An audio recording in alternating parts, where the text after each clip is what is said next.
The glow of my monitor cast dancing shadows across my darkened bedroom walls as I navigated through the Twilight Citadel dungeon. The clock in the corner of my screen read 2:17 a.m., technically Friday morning now. I had a lecture at 9 and I should have been sleeping hours ago, but when SilverKnight sent out the guild summons with that distinctive ping, refusing wasn't an option. It never was. "Phoenix, incoming from your 6, SilverKnight's voice filtered through my headset, smooth and composed even as chaos erupted on screen. His character, a silver-armored paladin that moved with impossible grace, intercepted 3 shadow demons that had been targeting my mage. "I've got them. Focus on the crystal." "Thanks," I breathed, redirecting my attack to the dungeon's power source. My fingers flew across my keyboard, executing a spell rotation I could perform in my sleep. After 8 months of raiding together 3 nights a week, we developed an almost telepathic synergy. He knew when I needed covering fire. I knew when he'd overextend and need backup healing. "Nice damage output," he commented, and I hated how his simple praise made warmth bloom in my chest. "Your gear upgrades are paying off." Before I could respond, the dungeon boss materialized in an explosion of purple smoke. A massive demon wreathed in shadow magic, its health bar stretching intimidatingly across the top of my screen. "Positions," SilverKnight commanded, his voice taking on that authoritative edge that made the entire guild snap to attention. "Phoenix, take the left platform. I'll hold aggro center. DPS, burn phase rotation. Healers, watch for the corruption debuff." The 20-person raid team moved like a well-oiled machine, each player trusting SilverKnight's calls. As guild leader, he was legendary on our server, tactical genius, unshakable under pressure, and mysterious enough that speculation about his real identity was constant guild gossip. The battle was brutal. Twice, my health dropped to critical levels. Both times, SilverKnight's character appeared like a silver guardian angel, drawing the boss's attention away from me with perfectly timed taunts. "Can't let our best DPS die," he said, and I told myself the protectiveness in his tone was just good leadership. Nothing personal. When the boss finally fell with a satisfying death animation, our guild voice chat exploded with celebration. Whoops, laughter, and the chaotic overlay of 20 excited people talking at once. "Flawless execution, everyone," SilverKnight announced once the noise died down. His voice carried easy authority, the kind that made people listen. "Loot will be distributed via our standard DKP system. Check your guild mail. Exceptional work tonight, especially you, Phoenix. Your spell timing on that burn phase was perfect." My face heated despite being alone in my room. "Just following your strategy. Humble as always." Was that amusement in his voice? "Everyone get some rest. We'll tackle the next wing Tuesday. Phoenix, stay on for a minute." My heart performed an acrobatic flip that had nothing to do with gaming. Private conversations with SilverKnight were rare. Despite our months of playing together, he maintained professional distance with everyone, myself included. We had efficient raid communication and the occasional strategy discussion, but nothing personal. Nothing that explained why I'd developed this inconvenient, completely hopeless crush on someone I'd never even met. One by one, guild members logged off with cheerful goodnights until the voice channel showed only 2 active users, SilverKnight and Phoenix_Rising. Just us, in sudden, weighted silence. "Akira, right?" he said, and my entire body went rigid. "Akira Matsuda?" My fingers froze over my keyboard. In 8 months we'd never used real names. That was the unspoken rule of online gaming: maintain the fantasy, keep real life separate. "How do you know my name?" "I go to Sakura University." His tone was casual, conversational, as if he hadn't just detonated a bomb in my carefully compartmentalized world. "3rd year, computer science. I've seen you around campus." My mind raced frantically through every person I'd ever encountered at university. Who could he be? One of the guys from my programming class? Someone from the library I'd never noticed? "Who are you? Why don't we meet and find out?" The suggestion came with an undertone of challenge, like he was testing whether I'd accept. "There's a gaming cafe near campus, Nexus Point. Tomorrow evening, 6 o'clock? Every internet safety lesson I'd ever learned screamed at me to refuse. Meeting online strangers was dangerous. This could be anyone. Someone completely different from the person I'd imagined, someone with ulterior motives, someone. "How will I recognize you?" I heard myself ask, curiosity demolishing common sense. "Don't worry." That hint of amusement was back, richer now, almost affectionate. "I'll recognize you, Akira." He logged off before I could respond, leaving me staring at my monitor in stunned silence, my heart performing percussion solos against my ribs. I didn't sleep that night.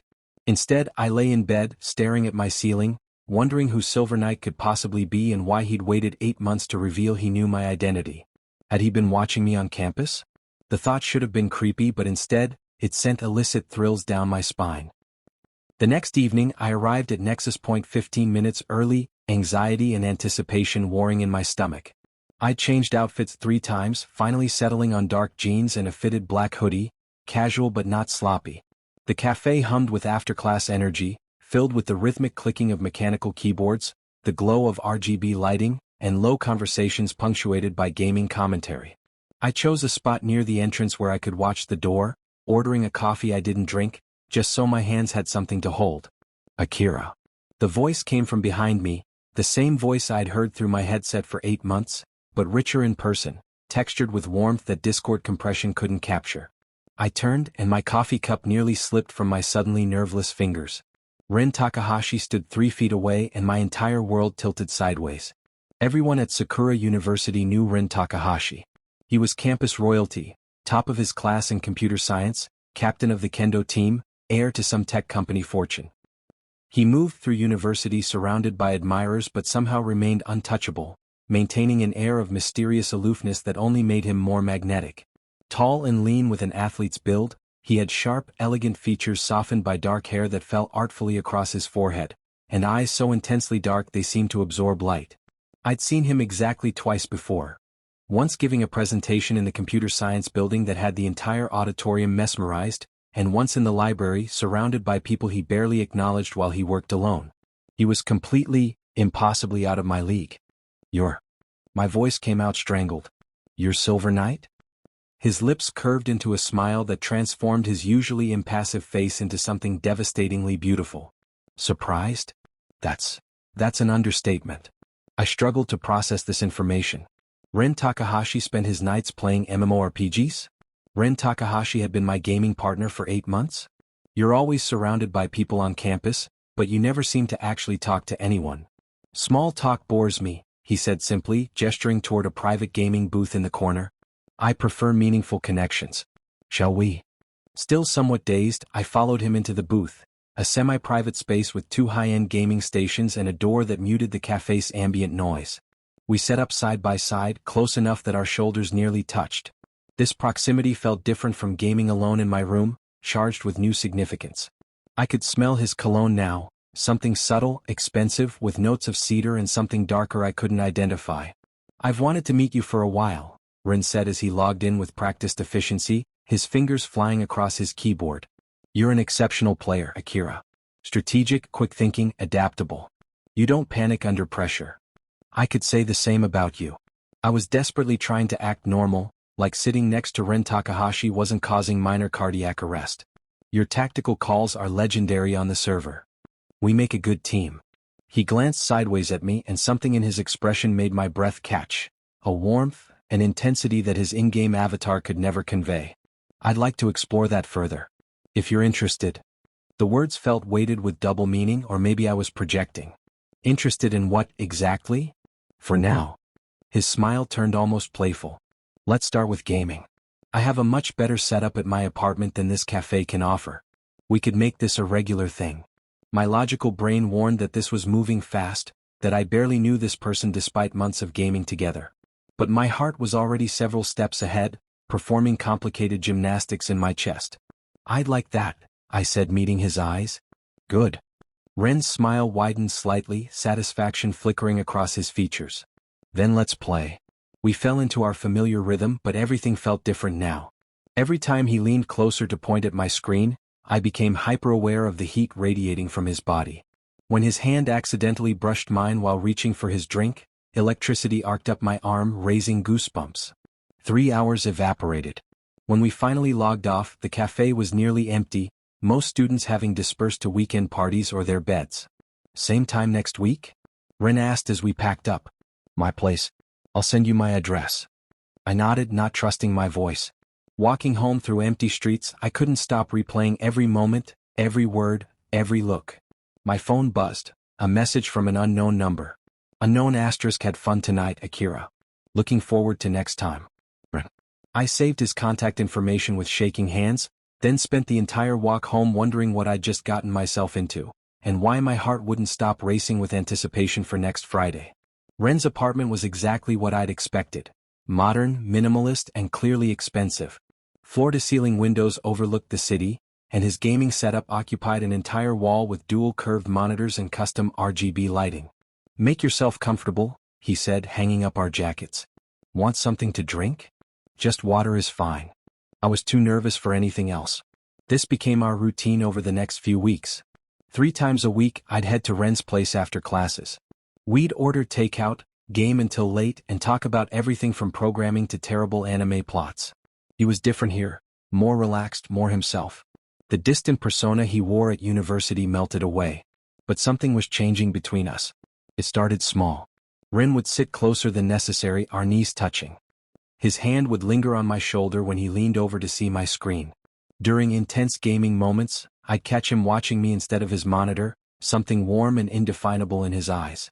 One Friday night, during a particularly difficult raid, my character died spectacularly. "Damn it," I groaned, slumping back. "Here, let me show you the trick." Ren rolled his chair directly behind mine, reaching around me to take my mouse and keyboard. His chest pressed against my back, his arms caging me in, his breath warm against my ear. "See? You dodge left, then immediately right. The timing is crucial." I couldn't focus on anything he was saying. My entire body was on fire, hyper-aware of every point where we touched. Did he realize what he was doing to me? "Akira?" His voice was closer now, softer. "Are you paying attention?" Yes. Sorry." He didn't move away. Instead, his hand covered mine on the mouse. "Your heart is racing. I can feel your pulse." I couldn't breathe. "The boss fight makes me nervous." "Does it?" There was amusement in his tone. "Just the boss fight?" I turned my head slightly, and suddenly his face was inches from mine. This close, I could see flecks of gold in his dark eyes. The moment stretched between us, charged and dangerous. Then his phone buzzed, shattering the tension. Ren pulled back with a frown. "Guild drama. Give me a minute." I escaped to his bathroom, staring at my flushed reflection. I had to face the truth. I was falling for Ren Takahashi. Art. But what did he want from me? Was this just how he was with friends? When I returned, we moved to his couch for a movie neither of us really watched. Ren positioned himself close, his arms stretched across the back of the couch behind my shoulders. "Akira," he said during a quiet moment, "can I ask you something personal?" My mouth went dry. "Sure." "Why do you tense up every time I touch you?" The directness caught me off guard. "I don't." "You do." He turned to face me fully. "If I'm making you uncomfortable, I need to know." "You're not making me uncomfortable," I said quickly. "Then what is it?" I couldn't look at him. "I'm just not used to someone like you paying attention to someone like me." "Someone like me?" He looked genuinely puzzled. "Ren, you could have anyone. Everyone on campus would kill for your attention. And I'm just what? The person I most want to spend time with." His hand came up, fingers gently tilting my chin until I had no choice but to meet his gaze. "The person who makes me laugh? Who challenges me? Who I can't stop thinking about?" My heart was going to explode. "Ren? I'm trying to figure out if you feel it too," he said quietly. "This thing between us. Or if I've been misreading everything." "You're not misreading anything," I whispered. His smile was slow and devastating. "Good. Because I've been holding back and it's been killing me." But he didn't make a move. He just pulled me against his side and returned his attention to the movie, leaving me to process what had just happened. I left an hour later, needing space to think. At home, I lay awake replaying every word, every touch, wondering what came next and if I was ready for it.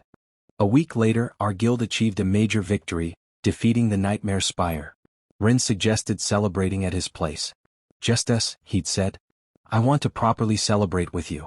I arrived at 8 p.m. with sake. Ren answered in casual clothes, a simple black t-shirt and jeans, and smiled warmly. "Perfect timing. I just finished cooking." "You cook?" "I'm full of surprises." He led me to his dining table where he'd prepared my favorite foods. "I pay attention, Akira." The meal was delicious, the conversation easy. We drank the sake, then moved through a bottle of wine. I felt pleasantly buzzed, more relaxed than I'd been in weeks. We ended up on his couch talking about our childhoods, our dreams, our fears. Ren told me about the pressure of living up to his family's expectations, how gaming was his escape. With you, I don't have to be perfect, he said, looking at me. I can just be Ren. I like just Ren, I admitted. I like him a lot. How much is a lot? His hand found mine, fingers intertwining. More than I should probably admit. What if I told you I felt the same way? He shifted closer, his free hand cupping my face. What if I told you I felt this way since before we even met in person? My breath caught. What do you mean? I recognized your username on a university forum months before I invited you to the guild. I saw you in the library one day and I couldn't stop thinking about you. So I created opportunities for us to play together. His thumb traced my cheekbone. I've been orchestrating this from the beginning. Is that creepy? I laughed, almost giddy. It's a little creepy. But also kind of romantic. I can work with kind of romantic. His gaze dropped to my lips. I need you to tell me what you want, Akira. Because if you don't stop me, I'm going to kiss you. I want you to kiss me, I said without hesitation. I've wanted that for weeks. Thank God, he breathed, and then his lips were on mine. The kiss was soft at first, tentative. But when I responded, threading my fingers through his hair, something unleashed in both of us. Ren deepened the kiss, his hands gripping my hips, pulling me into his lap. I went willingly, drowning in sensation. When we broke apart, both breathing hard, Ren rested his forehead against mine. I want you, he said, his voice rough. But I need to know you want this too. Not just because you're caught up in the moment, but because you actually want me. I want you, I said. I've been going crazy wanting you. His eyes darkened. Then come with me.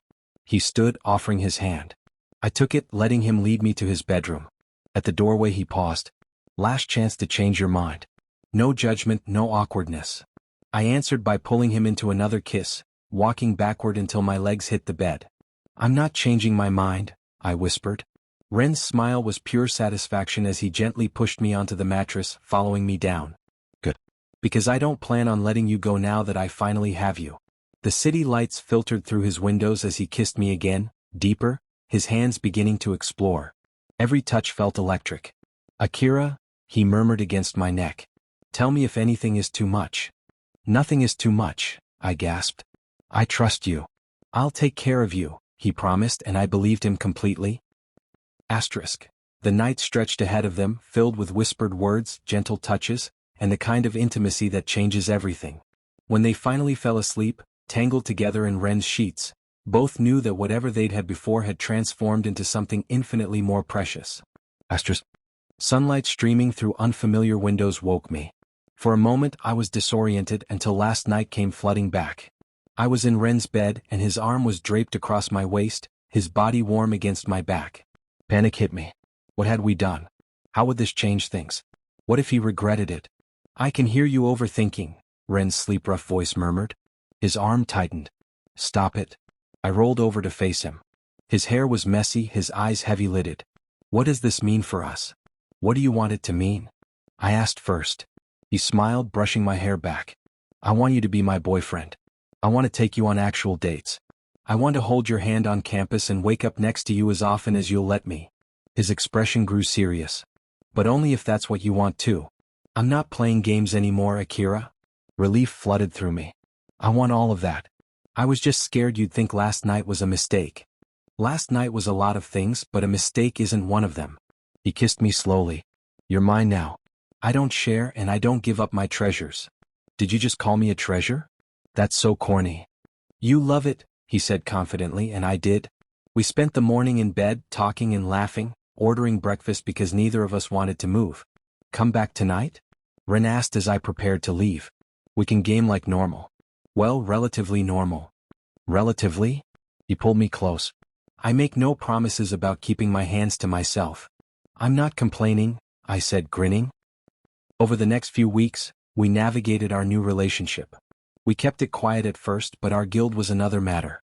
During our next raid, one guildmate joked about how in sync we were. You two should just get married already. Funny you should mention that, Ren said casually. Akira and I are actually dating now. The voice chat exploded. Apparently, the entire guild had been shipping us for months. They were thrilled and way too interested in details. I told you they knew, I said afterward. Let them have their fun. They're happy for us. On campus, the reveal was more complicated.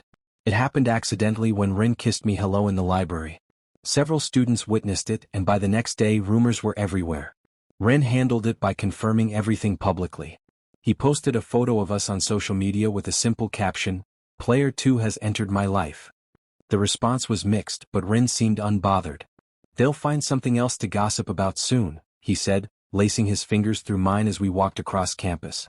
"I'm not hiding you. You're too important." His confidence made me braver. I stopped worrying about what others thought. 3 months in, we were gaming at his apartment when Ren suddenly paused. "I have something for you." He traded me an in-game item, a legendary ring that provided bonuses when equipped by partnered players. "Ren, this is insanely rare." "It's a pair," he interrupted, showing me his matching ring. "When we're both wearing them, we become stronger together." The symbolism wasn't lost on me. "Are you being romantic through game mechanics? Is it working?" I equipped the ring, watching our character portraits linked together with a golden chain. "Yeah, it's really working." He kissed me soft and sweet. "Good. Because you're stuck with me now. The ring is bound on equip." "I wouldn't want takebacks," I said. It's better than any game." "Agreed. Though the game is how I found you." He pulled me closer, wrapping his arms around my waist. "Best loot drop of my life." I laughed. "You're such a nerd." "Your nerd," he corrected. "My nerd," I agreed. We played for a few more hours with frequent breaks for kissing. Eventually, Ren suggested we call it a night, but neither of us moved to log off. "Stay tonight?" Ren asked. "I was hoping you'd ask." Later, lying in his bed with his arm around me, I thought about how dramatically my life had changed. What started as gaming had evolved into something real, something profound. "Hey Akira?" Ren's voice was drowsy. "Oh? I love you." My heart stuttered. We hadn't said it yet. "I love you too." His arm tightened. "Good. I was hoping this wasn't just a game for you either." I smiled into the darkness. "No, this is real. The most real thing I've ever had." "Same," he murmured, half asleep. "Best decision I ever made, inviting you to my guild." As I drifted off, I thanked my past self for accepting that guild invitation, for taking a chance, for being brave enough to fall. I'd logged into a game looking for escape. Instead, I'd found someone who made reality better than any fantasy. Game over? No. This was just the beginning.